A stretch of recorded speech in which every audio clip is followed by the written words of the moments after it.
আসসালামু আলাইকুম everyone, welcome back to my channel Sadika Sara cooking. আজ আমি আপনাদের মাঝে খুবই মজার সুস্বাদু একটি রেসিপি নিয়ে হাজির হয়ে গেলাম। আজকের রেসিপি পটেটো বেড রোল। আমরা বিকেলে গরম গরম 1 কাপ চায়ের সঙ্গে এই পটেটো বেড রোলটা রাখতে পারি। খেতে অনেক বেশি ভালো লাগবে। উপরে মচমচে আর ভিতরে পটেটো পরিপূর্ণ। দেখতে যেমন সুন্দর, খেতে কিন্তু তার চেয়ে বেশি মজা এবং টেস্টি। আমরা বাচ্চাদের টিফিনে এই পটেটো বেড রোলটা রাখতে পারি। বাচ্চারা অনেক মজা করে খেয়ে নেবে, সেই সঙ্গে বাচ্চাদের পটেটোটা খাওয়ানো হবে। আমরা সবাই জানি বাসার খাবার সবসময় স্বাস্থ্যকর। এমন মজার মজার রেসিপি যদি তৈরি করি তাহলে বাসায় সবাই স্বাস্থ্যকর খাবার খেতে পারবে। আর সেই সঙ্গে অতিথি আপ্যায়নের জন্য এই নাস্তাগুলো একদম জমে যায়। অতিথির সামনে দিলে তারা বুঝতে পারবে না এটা বাসায় তৈরি করা না বাইরে থেকে কিনে আনা। তারা কিন্তু আপনার অনেক প্রশংসা করবে। চলুন তাহলে দেখে নিই এই পটেটো বেড রোলটা কীভাবে তৈরি করব। পটেটো বেড রোল তৈরি করার জন্য এখানে 2টা আলু আমি সিদ্ধ করে নিয়েছি। এবার আলুগুলো আমি একটা গ্রেটার দিয়ে গ্রেট করে নিচ্ছি। আমি গ্রেটার দিয়ে গ্রেট করে নিলাম। আপনারা হাত দিয়ে বা কোনো কিছু দিয়ে ভালোভাবে মিহি করে নিলেই হবে। দিচ্ছি পেঁয়াজ কুচি। একটা মাঝারি সাইজের পেঁয়াজ মিহি করে কুচি করে নিয়েছি। সেই সঙ্গে দিচ্ছি 4-5টা কাঁচামরিচ কুচি। দিচ্ছি ধনিয়া পাতা কুচি। লবণ দিচ্ছি 4 চামচের হাফ চামচ। লাল মরিচের গুঁড়া দিচ্ছি 4 চামচের হাফ চামচ। হলুদের গুঁড়া দিচ্ছি 4 চামচের হাফ চামচ। ধনিয়া গুঁড়া দিচ্ছি 4 চামচের হাফ চামচ। ভাজা জিরা গুঁড়া দিচ্ছি 4 চামচের হাফ চামচ। এবার সবগুলো উপকরণ হাত দিয়ে ভালোভাবে মেখে নিতে হবে। সবগুলো উপকরণ ভালোভাবে হাত দিয়ে মেখে আলু একটা ভর্তা বা পুর তৈরি করে নিলাম। আলুর ভর্তা বা পুরটা তৈরি হয়ে গেছে। এবার এটা এক সাইডে রেখে দিয়ে এখানে নিচ্ছি আমি ব্রেড পাউরুটি। আমি ব্রেড পাউরুটি দিয়ে আজকে ব্রেড পটেটো রোলটা তৈরি করব। আমার এখানে ব্রেড পাউরুটির পিস হবে 8 থেকে 10টা। আমি এখানে 8 থেকে 10 পিস দিয়ে পটেটো ব্রেড রোলটা তৈরি করব। আপনারা যদি পটেটো ব্রেড রোলটা বেশি করে তৈরি করতে চান তাহলে সব কিছু উপকরণ ডবল নেবেন। এবার পাউরুটির চারপাশের ব্রাউন কালারগুলো কেটে বাদ দিচ্ছি। ছুরির সাহায্যে এভাবে আমি কেটে বাদ দিচ্ছি। একইভাবে সবগুলো পাউরুটির চারপাশের অংশগুলো কেটে বাদ দিতে হবে।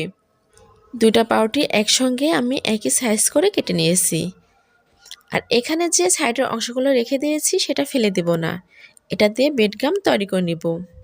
সবগুলো একইভাবে কেটে নিয়েছি। এখানে নিয়েছি পানি। এবার একটা করে পাউরুটি নিয়ে পানির মধ্যে এভাবে এপাশ ওপাশ করে ভালোভাবে একটু ভিজিয়ে নিতে হবে। এবার পাউরুটিটা আলতোভাবে হাতের উপর রেখে যে আলু পুরটা তৈরি করে রাখলাম সেটা মাঝখানে দিয়ে হাত দিয়ে প্রেস করলেই সুন্দরভাবে চিল হয়ে যাবে। আর এটা এই সময় একটু আলতোভাবে করতে হবে, না হলে নাস্তাটা নষ্ট হয়ে যাবে, পারফেক্ট শেপে আসবে না। এবার 2 হাতের সাহায্যে আমি লম্বা করে আলতোভাবে চাপ দিয়ে চমচমের মতো শেপ দিয়ে নিচ্ছি। এই পটেটো ব্রেড রোল তৈরি করা খুবই সহজ। আলতোভাবে চাপ দিলে তৈরি হয়ে যাবে একটা পটেটো ব্রেড রোল তৈরি। একইভাবে সবগুলো তৈরি করে নিতে হবে। এখানে আমি সবগুলো একইভাবে তৈরি করে নিয়েছি। পাউরুটির চারপাশে যে ব্রাউন কালারগুলো ছিল সেগুলো আমি বেডগাম তৈরি করে নিয়েছি। এবার এর মধ্যে আমি যে রোলগুলো তৈরি করে রাখলাম সেগুলো কোটিং করে নেব। এভাবে একটা একটা করে আমি কোট করে নিচ্ছি বা বেডগামের মধ্যে গড়িয়ে নিচ্ছি। আমি পাউরুটি দিয়ে এই বেডগাম তৈরি করে নিয়েছি। আপনারা কিনা বেডগাম দিয়েও এভাবে কোট করে নিতে পারেন। এক এক করে সবগুলো রোল আমি বেডগামের মধ্যে কোট করে নিচ্ছি বা গড়িয়ে নিচ্ছি। সবগুলো রোল একইভাবে কোট করে নিলাম। এবার এগুলো তেলে ভেজে নিব। তেলে ভেজে নেওয়ার জন্য চুলাতে আগে থেকে আমি এটা কড়াই বসিয়ে দিয়েছি। তার মধ্যে পরিমাণ মতো তেল দিয়ে তেলটা গরম করে নিয়েছি। এবার গরম তেলের মধ্যে এক এক করে পটেটো ব্রেড রোলগুলো ছেড়ে দিচ্ছি। 2 থেকে 3 মিনিট এক পাশে ভেজে নেব। 2 থেকে 3 মিনিট এক পাশে ভাজা হলে উল্টিয়ে অপর পাশেও ভেজে নেব। উল্টিয়ে পাল্টিয়ে দুপাশে সমানভাবে ভেজে নিতে হবে। আর এই পর্যায়ে চুলার জাল মিডিয়ামে রেখে ভেজে নিচ্ছি। আমি এখানে পটেটো ব্রেড রোলগুলো গোল্ডেন ব্রাউন কালার করে ভেজে নেব। উল্টিয়ে পাল্টিয়ে দুই পাশে যখন গোল্ডেন ব্রাউন কালার করে ভাজা হয়ে যাবে তখন আমি একটা ছাঁকনির সাহায্যে তেল থেকে উঠিয়ে নেব। আর এটা কড়া করে ভাজলে খেতে অনেক বেশি ভালো লাগবে, কারণ উপরে অনেক মচমচে আর ভিতরে আলুর পুরে পরিপূর্ণ। 5 থেকে 6 মিনিট এভাবে উল্টিয়ে পাল্টিয়ে পটেটো বেডরোলগুলো ভেজে নিলাম। এবার আমি তেল থেকে ছাঁকনির সাহায্যে উঠিয়ে নিচ্ছি। আমি এর বেশি কালার করলাম না, এর বেশি কালার করতে গেলে পটেটো বেডরোলগুলো পুড়ে যাবে, খেতে ভালো লাগবে না। প্রথম স্টেপে ভাজা শেষ। দ্বিতীয় স্টেপে ভাজার জন্য একই তেলের মধ্যে এক এক করে পটেটো ব্রেড রোলগুলো ছেড়ে দিচ্ছি। উল্টিয়ে পাল্টিয়ে একইভাবে আমি গোল্ডেন ব্রাউন কালার করে ভেজে নেব। পটেটো ব্রেড রোলটা তৈরি করা খুবই সহজ, দেখে মনে হচ্ছে না? খুবই সহজ এবং ইজি। আপনারা বাসায় একবার হলে তৈরি করে খেয়ে দেখবেন, আপনাদেরও খেতে ভালো লাগবে। আমার তো দেখে অনেক লোভনীয় লাগছে, মনে হচ্ছে এখন একটা টুপ করে তুলে খেয়ে নিই। আশা করি আমার আজকের রেসিপি আপনাদের ভালো লেগেছে।